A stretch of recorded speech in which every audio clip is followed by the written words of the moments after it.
मैं देखती हूँ ये क्या बोलते हैं बेशर्म रंग, तो मुझे बड़ा आहत हुआ, बड़ा दुख हुआ कि ऐसी बहुत अपरिहार्यता अगर नहीं थी बिकनी की तो क्या जरूरत थी इस तरह से ये सारी चीजें करने की। तो मुझे वहां पे बहुत दुख लगा। बाकी रंग को लेकर के मुझे लगता है अगर हरे रंग का बिकनी होता तो भी मैं नग्नता को लेकर के ही, अश्लीलता को लेकर के ही बात करती। अंजना जी, मैं आपके चैनल के माध्यम से एक और चीज बताना चाहती हूँ। मेरा एक आंदोलन है भोजपुरी बचाओ आंदोलन, जिसमें मैं भोजपुरी में अश्लीलता के विरुद्ध बोलती रही हूँ। तो इसका मतलब ये नहीं है कि मैं बॉलीवुड के अश्लीलता के पक्ष में हूँ। मुझे अश्लीलता से दिक्कत है, मुझे नग्नता से दिक्कत है, तो मैं नग्नता के खिलाफ हूँ, रंग के खिलाफ मैं नहीं हूँ। ये बड़ी अच्छी बात कही आप। ठीक है नुसरत जी, आपने देखा है कि कई हिंदू संगठन हैं वो विरोध कर रहे हैं। दीपिका पादुकोण का एक सीक्वेंस है इस बेशर्म रंग गाने में जहां पर वो ऑरेंज कलर का उन्होंने पहना हुआ है। वो कह रहे हैं कि भगवा का अपमान है, ये हिंदू धर्म का अपमान है।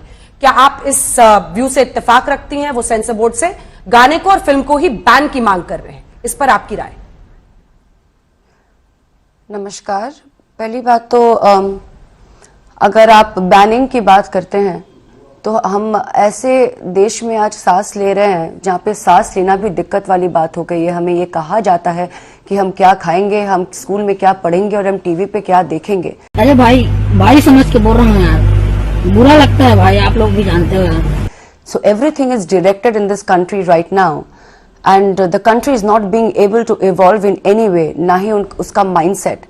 पिक्चरों की अगर आप बात करते हो, films are a separate entity, उसकी अपनी एक अलग पहचान होती है। उस पिक्चर के मुताबिक, उस पिक्चर में जो किरदार निभाना होता है, उस किरदार के मुताबिक आप ड्रेस करते हो, आप एक्ट करते हो।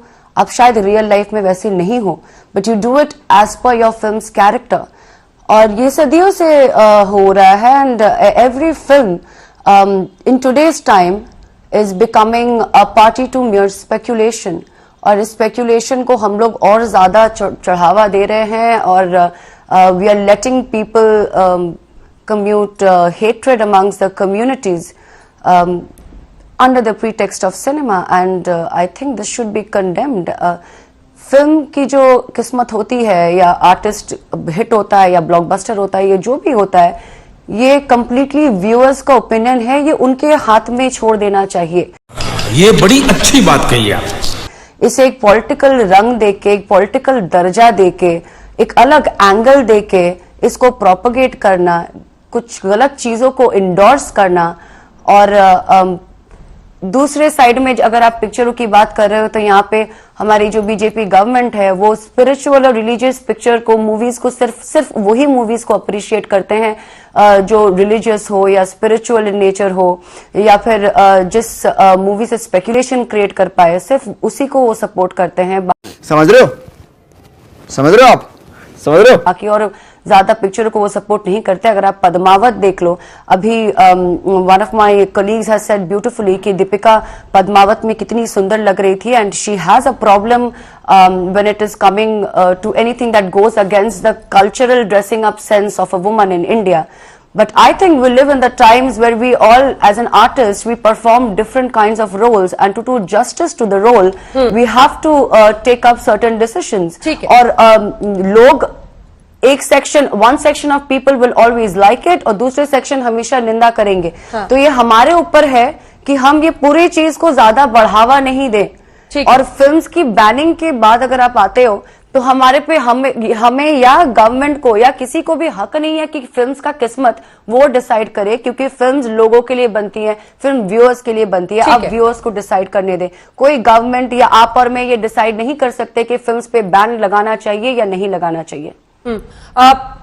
नवनीत राणा वो भी सांसद हैं, उन्होंने कहा है कि ये गाना में ऐसा संकेत मिल रहा है कि जानबूझ के हिंदू धर्म का अपमान हुआ है, बेशर्म रंग कहा गया है और जो बिकिनी का कलर उस वक्त है वो सैफरन है। साले का खोपड़ी तोड़ साले का। उनको क्या जवाब देंगे आप जब आप सांसदों को आप रंग पे पेटेंट्स, मैं यही बोलूंगी कि आप प्लीज थोड़ा ओपन माइंडसेट से सोचो। आप रंग पे पेटेंट्स नहीं रखते हो। आज कोई भी कलर का बिकनी पहने आप ये नहीं कह सकते हो कि ये हमारा रंग है, ये हिंदुत्व का रंग है। I don't understand this whole agenda of choosing colour and religion and को लिंकिंग देम इन बिटवीन, और उसको लेके इतना हम लोग बात करते हैं और लोगों के अंदर हम लोग ज्यादातर हेट्रेड पैदा करने की कोशिश कर रहे हैं। Why are we doing that? Why you choosing colour? Why you getting political agendas in between? It is not necessary. You cannot say कि आज today if I मेरी पर्सनल पसंद है या मेरी पार्टी का रंग अगर हरा है या ब्लू है या पिंक है, अगर कोई और वो कलर पहने, गलत तरीके से पहने या सही तरीके से पहने, वो उसके ऊपर निर्भर करता है। मैं ये नहीं कह सकती हूँ कि आप किसी रिलीजन को आप हिंट करके ये कर रहे हो। Please look at this from the entertainment point of view alone. अगर आपको पसंद नहीं आ रहा है, आप अपना पर्सनल ओपिनियन दर्ज कर सकते हो। आप सबके तरफ से एक पॉलिटिकल एजेंडा को मद्देनजर रखते हुए, एक रिलीजन पॉलिसी को बीच में लाते हुए आप ऐसी बातें नहीं कर सकते, क्योंकि ये बहुत डिस्टर्बिंग है and it's going to hurt everybody's sentiments.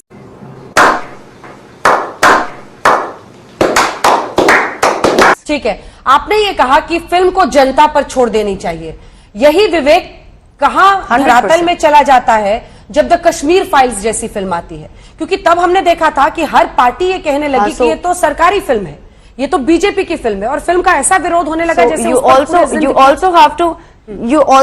also have to believe। आप देखो ना, एक साइड में ये ऐसा हुआ है कि इतने सारे अभी आर्टिस्ट को बैन करते हैं, स्टैंड अप कॉमेडियंस को बैन कर रहे हैं, क्या खाएंगे, क्या टीवी पे देखेंगे, अगर हर चीज को हमें डायरेक्ट कर रहे हैं। देश people in India are right now being directed what to do and what not to do.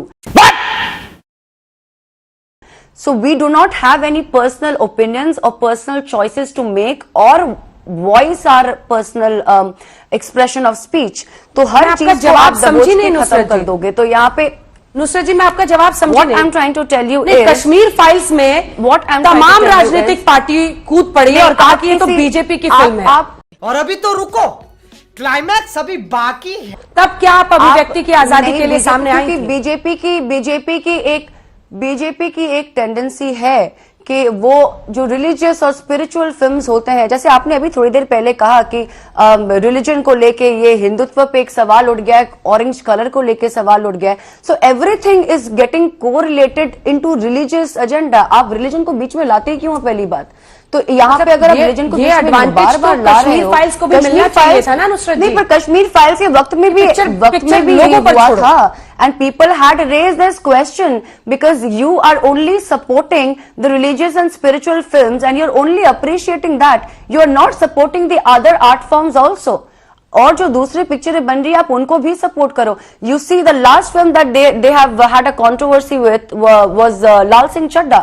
इसके पहले पद्मावत पे हो चुकी है, जोधा अकबर पे हो चुकी है, छपाक पे हो चुकी है, only because Deepika Padukone had visited JNU that time during the CAA anti protest, इसीलिए उनके पिक्चर में उस टाइम पे बैन लगाई गई थी। उसका क्या सब्जेक्ट था? कौन सा रिलीजियस सब्जेक्ट था उस टाइम पे? You can answer me. ठीक है, जो भी सब्जेक्ट रहा हो, मेरा सिर्फ ये कहना है मुताबिक कि अक्रॉस